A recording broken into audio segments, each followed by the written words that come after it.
ಬಾಡಿಗೆದಾರರು ಮತ್ತು ಮನೆ ಮಾಲೀಕರ ನಡುವೆ ಸದಾ ವ್ಯಾಜ್ಯಗಳು ಇದ್ದಿದೆ. ಆದ್ರೀಗ ನಿನ್ನೆ ನಡೆದಂತ ಅಧಿವೇಶನದಲ್ಲಿ ಕರ್ನಾಟಕ ಬಾಡಿಗೆ ತಿದ್ದುಪಡಿ ನಿಯಮವೊಂದನ್ನು ರೂಪಿಸಿದೆ. ಇದರಿಂದ ಬ್ರೋಕರ್ಗಳಿಗೆ ಲಗಾಮು ಬೀಳಲಿದೆ. ಮನೆ ಬಾಡಿಗೆ ಮಸೂದೆಗೆ ವಿಧಾನಸಭೆ ಅಸ್ತು. ದಂಡದ ಮೊತ್ತ ಹೆಚ್ಚಳ, ಜೈಲು ಶಿಕ್ಷೆ ರದ್ದು.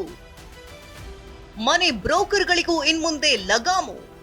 ಮನೆ ಮಾಲೀಕರು ಮತ್ತು ಬಾಡಿಗೆದಾರರ ನಡುವೆ ಒಂದಲ್ಲ ಒಂದು ರೀತಿ ವ್ಯಾಜ್ಯ ಜಟಾಪಟಿ ಇದ್ದೇ ಇರುತ್ತೆ. ಇದೀಗ ರಾಜ್ಯ ಸರ್ಕಾರ ಹೊಸ ತಿದ್ದುಪಡಿ ನಿಯಮವೊಂದನ್ನು ರೂಪಿಸಿದೆ. ವಿಧಾನಸಭೆಯಲ್ಲಿ ನಿನ್ನೆ ಕರ್ನಾಟಕ ಬಾಡಿಗೆ ತಿದ್ದುಪಡಿ ವಿಧೇಯಕ 2025 ಅಂಗೀಕಾರಗೊಂಡಿದೆ. 20 ಸಾಲಿನ ಕರ್ನಾಟಕ ಬಾಡಿಗೆ ತಿದ್ದುಪಡಿ ವಿಧೇಯಕವನ್ನು ಪರಿಗಣಿಸುತ್ತದೆ ಎಂಬ ವಿಶ್ವಸಭೆ ಮುಂದೆ ಇದೆ.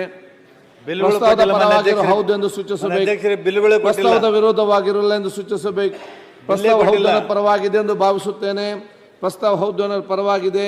ಪ್ರಸ್ತಾವ ಅನುಮೋದನೆ ದೊರಕಿದೆ. ಮನೆ ಮಾಲೀಕರು ಮತ್ತು ಬಾಡಿಗೆದಾರರು ಇಬ್ಬರ ಹಿತಾಸಕ್ತಿಯನ್ನ ಗಮನದಲ್ಲಿಟ್ಟು ಮಸೂದೆ ರೂಪಿಸಲಾಗಿದ್ದು, ಇಬ್ಬರಿಗೂ ಹೊಸ ನಿಯಮ ಅನ್ವಯವಾಗಲಿದೆ. ಹಳೆಯ ಬಾಡಿಗೆ ಕಾಯ್ದೆಯಲ್ಲಿ ಸಣ್ಣ ಪುಟ್ಟ ಅಪರಾಧಗಳಿಗೆ ಜೈಲು ಶಿಕ್ಷೆ ಇತ್ತು.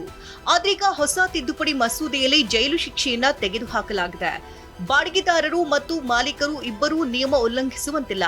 ನಿಯಮ ಉಲ್ಲಂಘಿಸಿದರೆ ದೊಡ್ಡ ಮೊತ್ತದ ದಂಡ ವಿಧಿಸಲು ಅವಕಾಶವಿರಲಿದೆ. ಇನ್ನು ಮನೆಯನ್ನ ಮಾಲೀಕರ ಅನುಮತಿ ಇಲ್ಲದೆ ಬಾಡಿಗೆದಾರರು ಬೇರೆಯವರಿಗೆ ನೀಡುವಂತಿಲ್ಲ. ಮನೆ ಮಾಲೀಕರ ಅನುಮತಿ ಇಲ್ಲದೆ ಬಾಡಿಗೆಗೆ ನೀಡಿದ್ರೆ 50,000 ದಂಡವನ್ನ ವಿಧಿಸಲಾಗುತ್ತೆ. ಇದೀಗ ಇದ್ದಂತಹ ದಂಡದ ಮೊತ್ತವನ್ನ 5,000ದಿಂದ 50,000 ರೂಪಾಯಿಗೆ ಹೆಚ್ಚಿಸಲಾಗಿದೆ. ಇನ್ನು ಬಾಡಿಗೆದಾರರನ್ನ ಮನೆಯಿಂದ ಹೊರ ಹಾಕಬೇಕಾದ್ರೆ ಅಥವಾ ಮನೆ ಖಾಲಿ ಮಾಡಿಸಬೇಕಾದ್ರೆ ಕನಿಷ್ಠ 3 ತಿಂಗಳು ಮುಂಚಿತವಾಗಿ ಮನೆ ಬಾಡಿಗೆದಾರರಿಗೆ ಮಾಲೀಕರು ನೋಟಿಸ್ ನೀಡುವುದು ಕಡ್ಡಾಯವಾಗಿದೆ. ಇದಲ್ಲದೆ ಅನಧಿಕೃತವಾಗಿ ಕಾರ್ಯನಿರ್ವಹಿಸುವಂತಹ ಬ್ರೋಕರ್ಗಳಿಗೆ ನಿಯಂತ್ರಣಕ್ಕೂ ಮಸೂದೆಯಲ್ಲಿ ತಿದ್ದುಪಡಿ ತಂದಿದ್ದು.